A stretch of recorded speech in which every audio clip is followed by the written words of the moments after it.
কাফা nation cup 2025-ৰ যি চলি আছে তাৰ গ্ৰুপ বিত ইণ্ডিয়া আছে আৰু এই গ্ৰুপ বিত ইৰাণ বৰ্তমান টপ টিম হৈ আছে।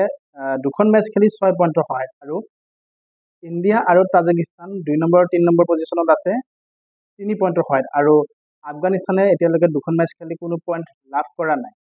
এতিয়া কথাটো হ'ল এই গ্ৰুপ বিৰ পৰা কাফা নেশ্যন কাপৰ ফাইনেল মেচখন কোনে খেলিব?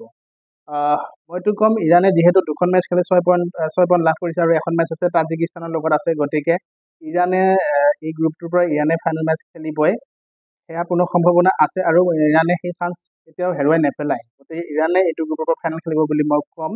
আৰু যদি থাৰ্ড প্লেচৰ মেচৰ কথা কওঁ, এতিয়া থাৰ্ড প্লেচৰ কাৰণে ইণ্ডিয়া আছে, তাজিকিস্তান আছে আৰু আফগানিস্তান আছে।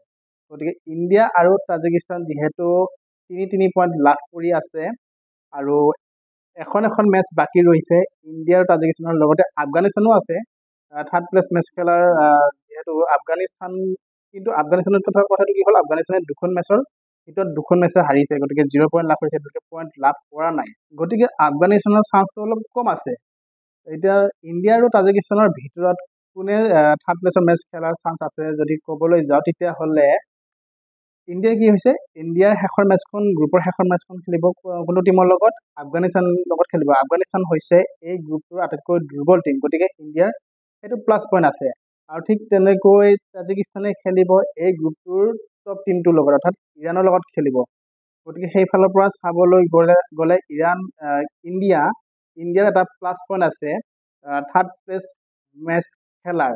কিন্তু কথাটো হ'ল শেষৰ মেচখন কিন্তু ইণ্ডিয়াই হাৰিব নালাগিব। কিয় হাৰিব নালাগিব?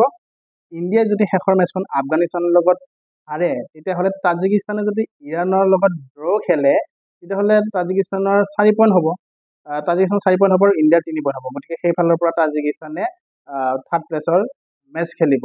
ঠিক তেনেকৈ যদি দুয়োটা টিমে শেষৰ মেচখন ড্ৰ খেলে, তাজিকিস্তানে ইৰাণৰ লগত ড্ৰ খেলিলে আৰু আফগানিস্তানে যদি আফগানিস্তানৰ লগত যদি ইণ্ডিয়া ড্ৰ খেলিলে, তেতিয়াহ'লে 3 পইণ্টে থাকি যাব আৰু সেই হিচাপত ইণ্ডিয়াই থাৰ্ড প্লেচৰ মেচ খেলিব। কাৰণ 3 পইণ্ট যদিও হৈছে, তাজিকিস্তানৰ কিন্তু গ'ল স্ক'ৰ বেছি ইণ্ডিয়াতকৈ। এতিয়া বৰ্তমান যি 3 পইণ্টত আছে তাজিকিস্তানৰ কিন্তু গ'ল স্ক'ৰ বেছি, তথাপিও কিন্তু ইণ্ডিয়া ছেকেণ্ড পজিশ্যনত আছে।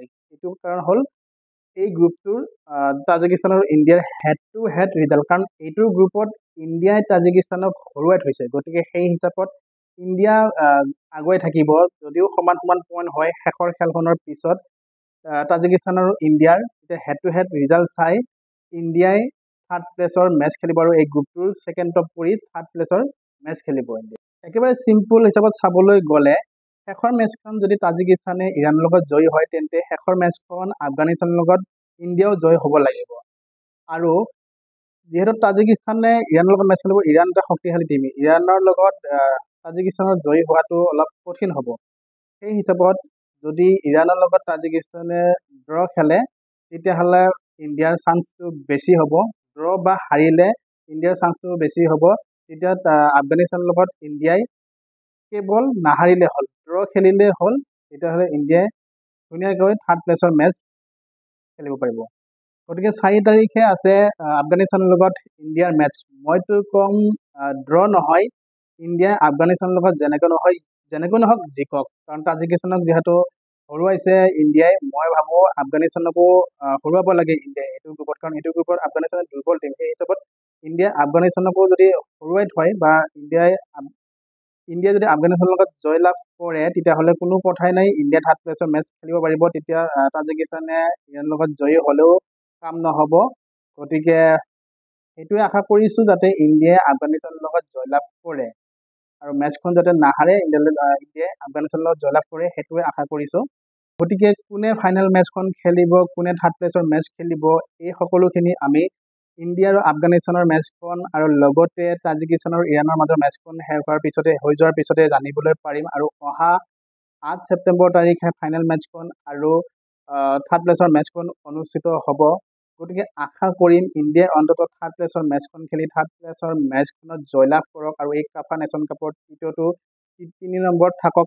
কাফা নেশ্যন কাপত ইৰাণ হয়তো ডিফেণ্ডিং চেম্পিয়ন যিহেতু ইৰাণ, গতিকে এইবাৰো হয়তো ইৰাণ চেম্পিয়ন হ'ব পাৰে। তাৰপিছত ইৰাণৰ লগত ফাইনেল খেলা টিমটো ছেকেণ্ড পজিশ্যনত থাকিব আৰু 3 নম্বৰ পজিশ্যনত যদি ইণ্ডিয়া থাকিলে ভাল লাগিব আৰু আগলৈ ইণ্ডিয়া টিমটোৰ মনোবলো বাঢ়িব, কাৰণ আগলৈ AFC এছিয়ান কোৱালিফিকেশ্যনৰ মেটচ আহি আছে। গতিকে সেয়া হওক, সেই আশাৰে আজি ভিডিঅ'টো ইমানতে সামৰণি মাৰিছোঁ। ভিডিঅ'টো ভাল লাগিলে সকলোৱে লাইক শ্বেয়াৰ কৰি দিব, লগতে চেনেলটো ছাবস্ক্ৰাইব কৰি দিবলৈ নাপাহৰিব।